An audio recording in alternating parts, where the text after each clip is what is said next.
Bonjour à toutes et à tous, bienvenue, ça faisait longtemps et aujourd'hui une petite vidéo quoi de neuf en comics indépendants. Et oui, parce qu'il n'y a pas que les gros comics à 70 €, on se doit de vous parler des comics indépendants, c'est super important, faut les mettre en avant, c'est pas pour rien qu'on fait ces vidéos. Du coup aujourd'hui, trois petites et très jolies nouveautés et on va commencer par mes chouchous de chez iComics avec Bleed and Dry. Bleed and Dry, un comics créé, alors une histoire créée par j'ai déjà oublié le nom, je fais un très mauvais travail, mais je vous dis ça tout de suite. Hiroshi Koizumi, un scénario de Elliot Rahal et des dessins de Dai Kruan. Alors, Dai Kruan, petite aparté, c'est celui qui dessine cette série de Shang-Chi, donc double dos cette semaine de Dai Kruan. Et c'est pas pour nous déplaire parce que visuellement, oh là, ça tabasse, ça tabasse. Les Dames Noires, c'est un comics qui mélange vampire et cyberpunk. C'est un concept assez fou, mais un concept bien délirant comme savent le nous trouver nos amis de chez iComics. Et on les remercie pour ça. Donc vampire, ninja, cyberpunk, ça mélange tout et c'est un récit qui est bourré d'action, vachement détonnant. Un bon comics d'été. Là, on est à la fin de l'été, mais c'est idéal si vous voulez relire ça pour passer un bon moment sans prise de tête, mais qui vous ferait quand même réfléchir sur quelques thématiques. Ça se situe en l'année 3333 et les vampires et les humains cohabitent, mais suite à une série de meurtres, la cohabitation va être de plus en plus fragile et on va suivre du coup toute cette histoire. Alors, Bleed and Dry, c'est vraiment un truc qui a l'air vachement bien. Je vais pas vous mentir, je ne l'ai pas lu, je vais m'empresser de le lire après parce que ça a l'air génial.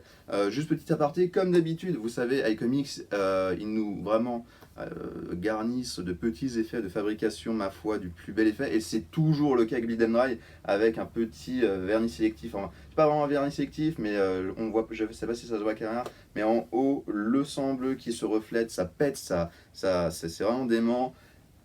Des deuxième et troisième de couverture qui sont complètement démentes. C'est vraiment de la super fabrication, le chapitrage toujours génial. Je vous recommande énormément ce comics qui a l'air totalement dingue. Deuxième sortie, c'est chez Delcourt cette fois-ci. Et oui, Delcourt, ça fait... c'est un éditeur qui publie plein de choses. L'éditeur n'est pas vraiment indépendant, mais ces séries le sont. Ce sont des séries éditées d'éditeurs américains indépendants. C'est pour ça qu'on appelle ça des comics indépendants. Et aujourd'hui, un spin-off sur Umbrella Academy. Le premier spin-off qui nous parvient des États-Unis avec Tu pues la mort, les contes de la Umbrella Academy. Un récit complet qui se concentre, comme c'est marqué ici sur le petit bandeau, sur le personnage de Klaus, ce personnage de l'Umbrella Academy qui voit les morts. On va le suivre à travers plusieurs petits contes, une histoire, notamment où il revient sur son passé. C'est très sympathique. C'est toujours scénarisé, alors c'est co-scénarisé par Gérard Way et un co-scénariste dont je vais vous trouver le nom à nouveau, Sean Simon. Ce n'est pas dessiné par Gary Elba, mais I.N.J. Culbard, un dessinateur que je ne connais pas. Première fois que je vois son style, mais un style un peu cartoon, vraiment très sympathique, très chatoyant, très coloré, on aime ça.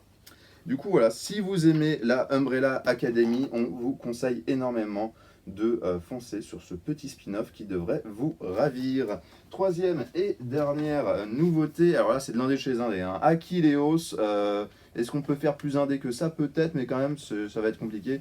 Les chroniques de Kremrin, de Ted Neifei, je ne sais pas si je me prononce bien, mais j'espère.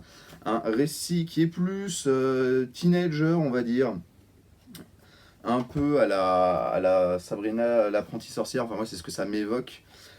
L'histoire d'un jeune homme qui a vécu 100 ans au royaume de l'ombre et qui a quelques difficultés à s'adapter au royaume des humains. Sa sœur va lui faire une potion ou un chat. Alors je lis le résumé derrière, excusez-moi, qui va... nanana. Lui préparer un charme, c'est ça qui va en fait faire en sorte qu'il soit plus à l'aise dans le monde des humains et que les humains l'apprécient. Le problème, c'est qu'il va attirer l'attention d'un vampire, un vampire qui est dissimulé sous l'identité d'un chef d'entreprise. Et du coup, plein de péripéties qui vont s'en suivre. Ça a l'air tout foufou, très sympathique. Un format un peu plus petit par rapport à Tu pues la mort, je vous montre ça. Voilà, on a un format un peu plus petit, mais assez épais, pas mal de pages, un bon rapport qualité-prix, 19 euros. Et encore une fois, comme pour iComics, des jolis effets de fab avec du vernis. Là, c'est bien du vernis sélectif, petite reliure en tissu, c'est vraiment très propre. Si vous avez des jeunes lecteurs près de vous, on vous conseille fortement ce petit comics qui a l'air vraiment de nous ravir les papilles.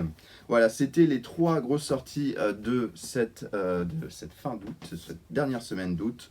Pour récapituler, Bleed Them Dry, les vampires ninja à la sauce cyberpunk de chez iComics. Franchement, qu'est-ce qu'ils ne vont pas nous trouver? Les chroniques de Crumrin et le premier spin-off Tu pues la mort des contes de la Umbrella Academy. Bien sûr, tout ceci est à retrouver chez Original Comics, soit en boutique, où on est là pour vous conseiller si jamais vous avez besoin d'aide, pour vous donner les bouquins. Les liens sont bien sûr dans la description de la vidéo. On vous attend très nombreux sur le site et en boutique. Salut!